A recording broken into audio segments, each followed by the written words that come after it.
CloudOps CTO, and I have I've been working with the CloudStack community for a number of years, I am excited to be here today, and so I will hand it off to Daniel. Yeah. Hey, so I'm Daniel. I'm a full stack developer on the CloudMC team. So I've been working there for about 1.5 years and been working on integration with different cloud services and making sure we can monetize them for end users. Yeah. So I guess we can get started. Yeah. Can everybody see my screen? I guess Daniel, can you see my screen? I can see your screen, yeah. Okay, I'm guessing everybody else can too. So in that case, I'll get started. All right, so today we will be talking about CloudMC, but just as a brief kind of intro, we'll give you a little bit of an idea of who CloudOps is. So the agenda will be a little bit about CloudOps, a bit about CloudMC, the architecture ecosystem, and then kind of the features and offering, and then we'll get into a demo. So CloudOps kind of has two sides of our business. We have the services side of the business that is really very much focused on supporting organizations adopt cloud computing. So that could be public clouds, it could be CloudStack, it could be Kubernetes. So basically supporting organizations adopt cloud platforms. And that usually takes the form of automation, infrastructure as code, DevOps practices, architecture and design consulting, and that sort of thing. And so that's the organization supporting, like us supporting organizations consume cloud services. On the other side, our products are focused on supporting organizations deliver cloud services. So this is really focused on service providers and telcos and that sort of area. And so that's what really going to be focusing on today. But just kind of briefly, we'll touch quickly on the services. And so our services are in kind of 3 main categories. We have like our enablement and training side, which is things like workshops. Our Kubernetes workshop has been a very popular one. Other areas like basically supporting an organization, understanding where they are in the kind of maturity curve of adopting cloud computing and basically infrastructure as code and that sort of thing. We also have professional services. Those are consulting and professional services, and they're really focused around the infrastructure and platform layer. Making sure that the customer is able to focus on their application. That's their differentiated value. They basically want to be able to host their application as seamlessly as possible. So our professional services really focus on helping get them to the point where their architecture is set, their cloud infrastructure is set, so that they can focus on the app side and we can help them with the architecture and build for the platform that's going to run underneath. And then we have operational support, and that's really managed services and augmented support. That is really around us managing all the infrastructure so that an application team can really just focus on their app, and we manage everything underneath. But we're not really here for the services. We're here for our product called CloudMC. And so CloudMC is an API-driven orchestration platform. And kind of what that means is that we have basically CloudMC living at this layer. It's a single pane of glass, basically orchestrator that connects with all the different public clouds and infrastructure that is available in an organization's data centers or the like. And so this is where CloudStack fits in. And basically all of the different customers, different verticals will be consuming through a single UI, but then it can be orchestrating multiple different clouds underneath, multiple different services underneath.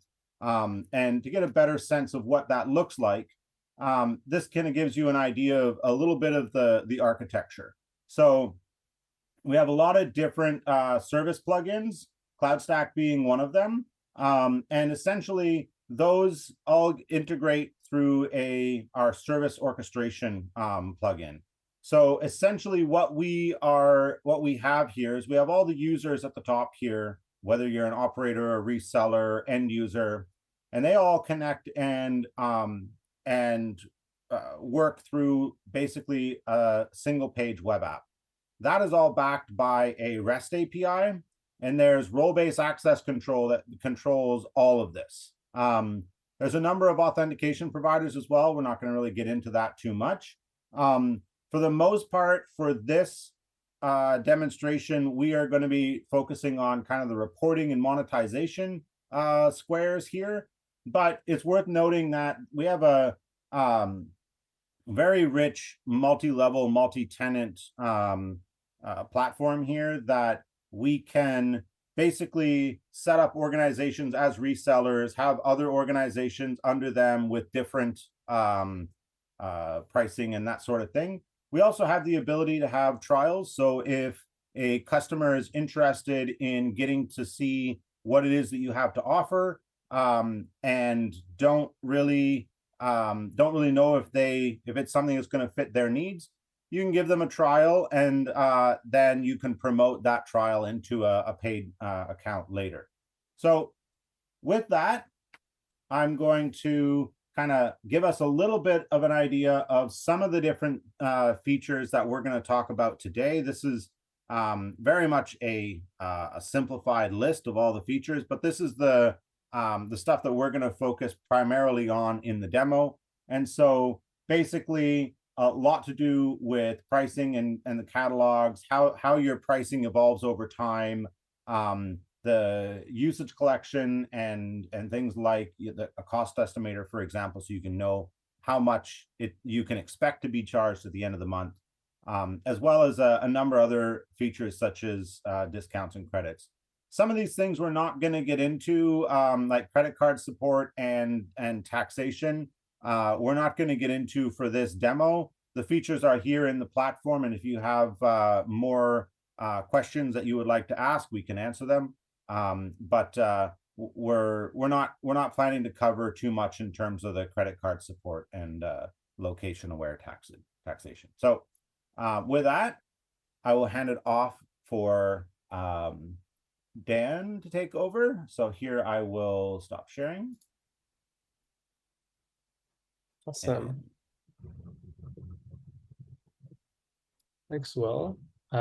So can you all see my screen? Yes, I see your screen. Okay, awesome.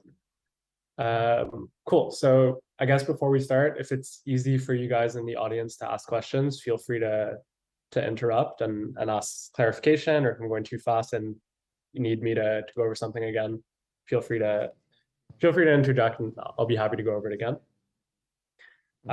So basically the scope of the demo today will be showing from a service provider point of view how you can offer services to your clients, how they consume those services, and also how you can productize the services you're offering, how you monetize them, and then eventually like how are reports consumed for the usage that's incurred, how are invoices presented to the client, how can a service provider have an overview of the spend of all their clients.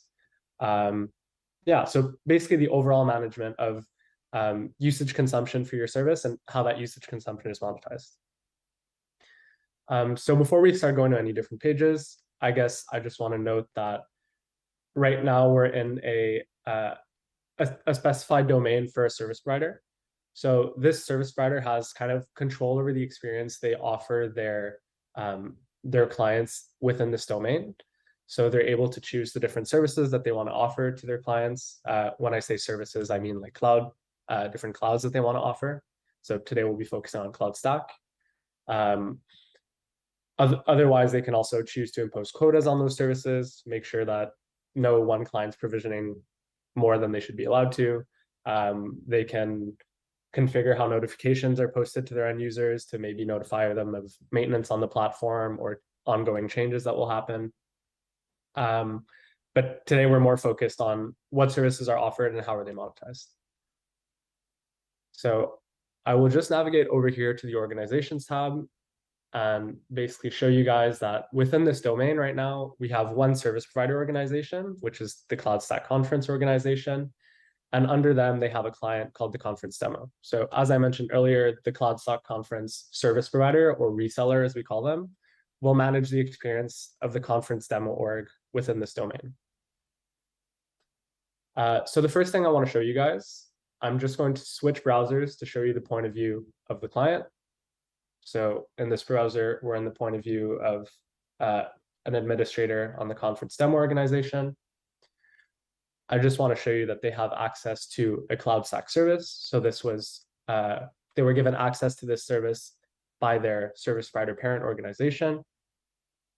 They have provisioned an environment within CloudStack, which is kind of this isolated place where they can create resources. So clicking into the environment, where basically the end user is shown an overview of the different resources that they can provision. So the first thing that we notice is that they provision an instance that has 2 vCPUs, 2 gigs of RAM. It's currently running and it's been deployed on the network. This network can be seen in the networking tab. So the network is deployed on a VPC. And finally, our instance was provisioned alongside a root volume, which has 8 gigabytes and 5,000 input-output operations per second. So the client has been onboarded onto the platform. They have access to a CloudStack service connection. They provision resources. With these resources, they can basically fulfill whatever business case they need to. Maybe they want to deploy a SaaS application and expose that to their end clients at the end of the day. But no matter what, they've provisioned resources. These resources are incurring usage, and the service provider needs to be able to monetize this usage. So what I'm going to do is just switch back to the reseller organization, so to the service provider, and I'm going to show you how a reseller can configure these monetized services. So heading over to the administration tab and down to monetization, we're going to go over the concepts basically presented on this page. So first things first, when a reseller wants to expose price or products that need to be consumed, they'll define a product catalog. So a product catalog contains different categories, as well as each category containing a different number of products. So CloudMC defines products as an abstraction of usage types from the backend service API. So for example, CloudStack defines an allocated VM usage type. CloudMC or the reseller can define a product that maps to this usage type. On top of defining just the usage type that the product maps to, a service provider can also define different filters that will differentiate products with the same usage type from another. So for example, here, what we have under the instances category is a set of VM products, 3 for allocated VMs and 3 for running VMs. So all these allocated VM products have a source of allocated VM. However, they're differentiated by their filters. So it's important to note that a reseller can differentiate a VM that has 1 vCPUs and 1 gigs of memory from one that has 2 vCPUs, 2 gigs of memory, etc. Whatever combination needs to be productized by the reseller. So when a product is configured, as I mentioned, you choose the usage type. There's a specific unit that needs to be used that this usage is measured in. So for the case of a VM, it's hour. What that means is that we can have multiple VMs running at once, which each incur 1 hour of usage in the real-time hour. So if we had 2 vCPUs running at once, it should be running 2 hours per hour of vCPU. And then the reseller also specifies a stock keeping unit that they can use to have a human identifiable string, basically, to tell one product from another. So we've kind of gone over these different products in the instances category. So all the allocated VMs and running VMs, which are differentiated by their number of vCPUs and gigs of memory. If we go over to the networking tab, we can see that we have a slew of network offering products, which are differentiated by the different IDs that they have. So they're usage type IDs. And moving further down, we have an egress bandwidth product, ingress bandwidth, IP addresses, VPN users. And finally, if we go over to the volumes tab, we can see that there's been a data volume product defined, which looks at how much storage is being used basically per hour. Awesome. So that kind of does it for the product catalogs. So we're going to move over to pricings. So the reseller to this point has configured a set of products that map to usage types and filters that differentiate these products one from another. The next step is basically configuring how much each of these products should cost. So we'll move over to the details page of this pricing. And the first thing we notice is that we're presented with the same categories we had in the product catalog. So basically what's shown in our pricing? Our pricing can contain products from multiple different catalogs and assign prices to them. So what do we have here? We have all our allocated VM products have been described in the pricing definition, and we've assigned prices to them. So we've done the same for running VMs. All these products are done via a unit tier, or sorry, a unit pricing scheme. So one vCPU, 1 gig of memory for an allocated VM will be charged at 50 cents per hour, and we have the other prices listed here. So aside from a unit pricing scheme, we also do offer the possibility of a reseller to configure a tiered pricing scheme. So what this does is basically define different bands of usage that will be priced at different rates for a same product. So for example, for egress bandwidth, the first 10,000 gigabytes will be charged at 7.7 cents. From 10,000 to 50,000 gigabytes, it will be charged at 6.9 cents, etc. So just as an example, like we have here, a reseller could use this to say, hey, I want to offer quantity discounts to my clients the more they use a specific product. So this just kind of shows the flexibility that a reseller has in defining how much each product should cost, and maybe also showing the cost of goods sold for that product, just so they have an easy view of what their profit margin on each hour of usage is, for example. So before moving on from the products, what we're going to take a look at is a feature that we call pricing changes. So pricing changes are a way for a reseller to manage any changes that they want to make to their offering. So as an example, they can add new products to their offering. So maybe they have new services that they want to expose to their end users, or they can also update prices for these products. So they can update prices retroactively, so at a past date, or in the future.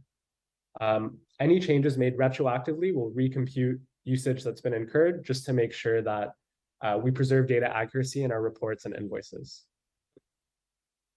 I think that's pretty much it for changes, yeah. So I guess important to note that a reseller can really make sure that they can lower prices if they want to stay more competitive within the market. Maybe they want to increase prices if the rate of inflation is going up and they want to make sure that they're preserving the same profit margins. So it's a great tool to ensure the flexibility of making sure that you can update your pricing definition as time goes on and as your needs and the needs of your customers evolve.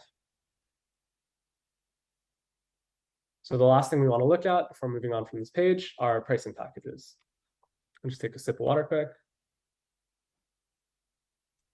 So pricing packages are essentially a binding between a pricing and an organization. So a pricing will be assigned to the package. So we have the CloudStack pricing assigned to the CloudStack package. And this package will be assigned to different organizations. So once applied to an organization, all the prices that have been configured and all the products configured within those pricings will be applied to that organization. So any usage that they incur will be bucketed into the correct products and be charged at the configured rates. So what I'm going to do is just switch back to the end user point of view and see how these prices are applied to them. So the first thing we're going to do is just take a look at our organization view and just show you guys that we have been assigned the CloudStack package. So all the rates that I was showing you before should be applied to this organization when it comes to reporting and invoicing, among other things. Another thing that's important is that a service provider can configure discounts and credits that they want to give one of their end users. So maybe that they want to give a discount to an org that's just been onboarded for their first month to kind of give them incentive to join the platform. Maybe they want to give a credit to an organization because there was a service outage for CloudStack, for example, and they want to make sure that they gain back some goodwill with their clients. So it's just another way that a service provider has a way to maintain flexibility with the prices they offer and I guess preserve good relationships with their clients. So these discounts will show up later when I go over invoices, but for now it's just a convenient time to show you guys that they're there. So the first place that prices are used is, or that prices that we've configured are used, are when doing cost estimation and provisioning a new resource. So what we're doing here is going over to the add instance page within the CloudStack service. So when the end user is shown they want to add a virtual instance, they can configure a whole slew of different things, notably the number of vCPUs and the memory that the instance that they want to provision has.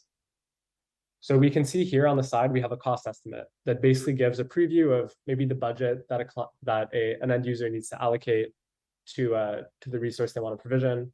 So we can see right now, for every gigabyte of data volume with tag, we're charged at $1 per hour. So per month, that comes out to around $720. Right now, with the configuration we have, so 1 vCPU, 1 gig of memory, we map to a 1 hour running VM product. If we update it to 2 vCPUs, 2 gigs of memory, we should see that our cost estimate gets updated to that other product that we do have configured. So the end user does have flexibility to see, what am I provisioning? How much will this cost approximately by the end of the month, so that they can ensure that they find the right balance between the computing power they need for their business case, as well as seeing how much budget they need to allocate to these projects. So now that we've seen that we do have a cost estimation service, the next important thing to look at is reporting. So we provision resources and we provision resources, and essentially now we've seen an estimate, but how much have we incurred in costs to date? So what's going on now is that we're seeing a report for our organization from November 1st to November 30th. And we see that the products that we've defined are fit into their categories, and they're kind of displayed in a table view. So we can see that for the allocated VM product that we're incurring usage for, so 2 vCPUs, 2 gigs of memory, in the month of November so far, we have 348 hours of usage, charged at 50 cents per hour, and that's cost us $174. We have the same breakdown for running VM with the price that we've specified for running VM, along with that cost, etc. So we have the breakdown of all the products we've accumulated usage for, the usage they've incurred, and the cost. When we've configured tiers on products, that's also showed in these reports. So if we look at ingress bandwidth, for example, we can see a price breakdown by clicking on the row. So we'll see that in our first tier, we've accumulated 10,000 gigabytes at 67 cents per gigabyte, which costs us $670. For the second tier, we've accumulated 402,000 gigabytes. That's cost us $23,000, etc. So as we fit into new tiers, as our usage gets bucketed into a new tier, this also gets displayed in our report. So you're really given the full breakdown of how much usage have you incurred and what is it priced at. So what's the utility of this report? Basically, you have a view for a snapshot from November 1st to 30th. Now we're in the middle of the month. So maybe this gives you a preview of saying, currently I've racked up a bill of $54,000 for the month. Maybe I need to scale down. So are there resources I can get rid of? Are there things that maybe aren't used as much as they should be? Can I get rid of those and scale down my bill? So here we have the report for November. We can also move it over to October and look at the products that were associated in October, how much usage have incurred, the cost, etc. So here, for example, you can see that in October, we only had an allocated VM product. We didn't have allocated VMs that were specified per vCPU, per number of vCPUs, per gigs of RAM. So we made a pricing change to update our pricing. Now users are charged with specific RAM and CPU prices, whereas before they weren't. And that's reflected in the report. So the organization sees the reporting view, but also at the end of the month, they are sent invoices. So if we look at the month of October, they were sent an invoice that they haven't paid for, it's overdue, and it's been charged $392. So moving into this invoice, we basically have the same view as we do in the report, so I won't go over that too much anymore. But what's important to note is if there are any discounts configured on the org, such as we have here, we have a discount configured for the compute category, 10%. We can see that that's subtracted from our usage costs. Other than discounts and credits, there would also be taxes if they're configured by the reseller. So if a certain customer is in Canada or Eastern Canada versus Western Canada, maybe the tax rates for specific products are different. We have a tax provider that will calculate that and make sure that each product has an invoice with the correct tax rates. Right, I guess the last thing I want to mention about our invoices is that we do have PDF and CSV versions available. So a PDF version could be useful just to make sure that accounting teams maybe don't always have to go back to this page to make sure that they can see the invoice for the month of October. CSV is also useful for accounting teams, if they want to download the report over in a more digestible format where they can maybe add it to any costs that they're incurring in other sectors of the business and have an overall view of how much are they spending every month. Awesome. So that's it for the reports that an end user can consume. I'm just going to show you guys one more report that is specific to a service provider or reseller. So switching back over to the reseller, we're going to move over to the reporting tab and show you the customer overview report. So the customer overview report basically does what its name entails. It will give a breakdown of each client for a service provider and say how much they've spent over a month. So it's just kind of a page that gives you a quick look of how much have your clients spent, what categories are they spending the most in. If you click into a specific organization, you're brought to their reporting page. So you really do have a full view of who are my clients, how much are they spending. Maybe this number looks off. I'm going to look at the report more specifically to see if everything's in line. Just make sure that I'm incurring the revenue that I'm expecting. Just as a note, this customer overview report is also available in CSV formats, also useful for accounting teams just to make sure that you can add up costs quickly and have a digestible format for data. So I just have one last thing I want to show you guys before we end the presentation. And for that, we're going to go back to the monetization tab and over to a section called rollbacks. So what rollbacks are, it's essentially an internal tool or not internal, but a tool that's reserved for service providers to make sure that they can do two different things. First of all, they can ensure that they can recollect usage if ever there's service outages for the service you're providing. So for example, if from November 1st to 15th, CloudStack had an outage where they weren't able to report usage to CloudMC.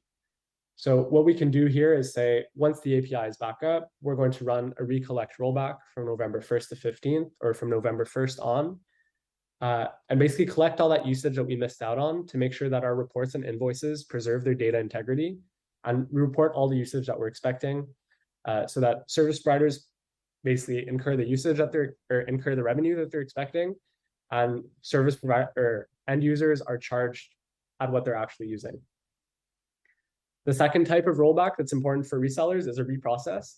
This is actually used in the background when we make pricing changes. So whenever prices are updated, if it's done retroactively, so in the past, we will reprocess usage from that specified date on, just to make sure that, again, prices are updated, new products are taken into account when we're processing usage. And basically, again, our data integrity is preserved in the reports and invoices, and everyone kind of gets a fair shake. The reseller incurs the usage you're expecting, and the end user pays for what they owe. That's pretty much it for what I had to cover. That was a quick overview of our monetization, how a reseller can configure different things, and really have the flexibility they want in terms of the products they offer. Yeah, so thanks for your attention, and we can open the floor up for questions if ever there's something you guys want to go over again. Yeah, so there was one question that was asked, and basically Dan was asking, is using CloudStack an active choice by the conference demo, or is it a default target environment? Basically, so what I answered is when an organization is created, we can set up whatever services we want them to have access to. In this case, we've just exposed CloudStack, but we could have given them Kubernetes, GCP, etc. Maybe we can just kind of show how service connections are associated with organization, just so that people can kind of grasp that a little bit. And maybe even just show the service connections page just in general so that they can know. So right now we have CloudStack, but like if you just click on add connection, for example, we can show a list of, actually, we don't have other ones installed. Okay, we do have some installed here. Yeah. These would be the other service connections that we could potentially add that are deployed in this deployment. So that kind of gives you an idea of what is possible in terms of what can be exposed. And I'll let you take it from here, Dan. Yeah, so that's a great summary, Will. So basically, a service provider can input the credentials for whatever type of connection that they want to give access to their clients. So in this case, we've only provisioned CloudStack. If we go over to the conference demo organization from the reseller point of view, we can kind of see the services that we've assigned to them. So, and we can edit that list. So right now they have CloudStack provision. If we had other service connections that were created in this page, we'd be able to add them to that suborg so that they could consume a different type of cloud if they need it. Yeah, one of the other things we didn't cover in this demo as well is you'll notice the quota as trial. Basically, we can have different quotas that we are basically, this is configurable. We can have whatever quotas we want to establish, but then we can essentially specify what quotas a specific organization would have access to, for example. And so this is kind of similar stuff. So if you have questions at all, kind of in general about it or anything that we covered today, fire away. We have a few minutes. So we have one more question. We'll hear from the room. Yeah. Hi, Daniel. Will, Rohit here. Good to see you both and to hear and see you sort of on the talk. Would be lovely if you had actually come here physically. I have a quick question for Will. How soon or how quickly are you able to support a new version of CloudStack? That's one. The second one is, what edge or advantage you have over your competitors? So supporting new versions of CloudStack, that all just comes down to what API changes happened between versions. If the API hasn't changed, then then we natively support all the latest versions. So if there are API changes, then we have to essentially account for those API changes in the plugin. I would say that I don't know that we have had to we've been running this for close to 10 years with CloudStack now, and I don't know that we've had to change the plugin based on the API changes very much at all. So it's not something that we've had to focus a lot of attention on, because the API has been relatively consistent for CloudStack for a number of years. So in general, it doesn't take time really to support additional upgrades of CloudStack. What was the second question? Daniel, maybe you can help me. What was the second question, Rohit? What's our competitive advantage? Yeah, what advantage do you have over your competitors?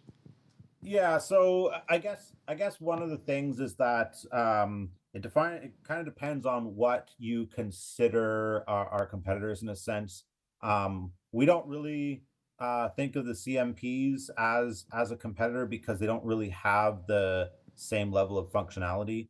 One of the big things, so like just kind of in general, the multi-level multi-tenancy is a big deal. Being able to have and that's it can go like it can be many layers deep. So technically we could have a reseller being CloudStack Conference, and then CloudStack Demo could technically be a reseller for their customers as well. So you could essentially have 3 or 4 layers of resellers deep, or you could have CloudStack Demo be a large organization, like a really big organization, and then each line of business has their own sub orgs in there, so that you can have potentially just show back, charge back within a specific organization. So there's a lot of flexibility in our multi-tenancy model, and that's all backed by CloudStack. CloudStack, you can in the case of CloudStack,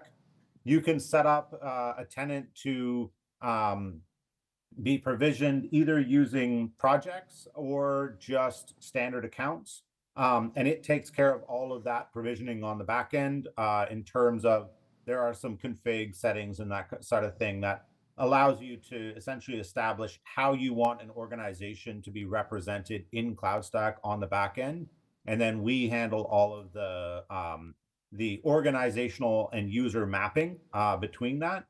The other thing is that we have a very extensive set of functionality around pricing and productization. We only touch the surface here. We actually have situations where we completely abstract away the kind of the running VM and allocated VM, and we just charge for memory and CPU, for example. So like there are other things, other ways of leveraging the platform that we didn't necessarily demonstrate here. So we have a lot of flexibility in the system. The other big thing is that we actually have the ability to orchestrate many different service providers. So for example, say you have CloudStack, but you also have say GCP, or you have Kubernetes and you're using GKE, or you're using Pure Storage, for example. You can manage all those different types of services through the same interface, through the same access control, and you can then kind of hook them together and actually use those different services all through the same interface. And so there's a lot of advantage to that. So I would say like we have a lot of maturity in the product. This product has been running cloud services, has been delivering cloud services for different regional or public clouds for close to a decade now. So it has a very mature basis, and it's definitely been proven through the test of time that it can deliver the value to customers. Thank you, Will. Thank you, Daniel. So yeah, round of applauses for our virtual speakers. Nice to see you all. Well, I didn't actually get to see you all, but it's great to connect again, and happy to make your acquaintance. Yeah, definitely. We would love to see you again on the next event. Just to say that's the final talk today. So huge thanks to all of the speakers at the event. Huge thanks to our sponsors from Limbit, Storepool, Shapewood, DMC, which brought this amazing photo booth here on place. Also thanks to Apicua, StackBuild, Stack Console, and CAODN. And a huge thanks to the audio video team, which helped us to make this conference really hybrid and to be online and physically here. Thank you, guys.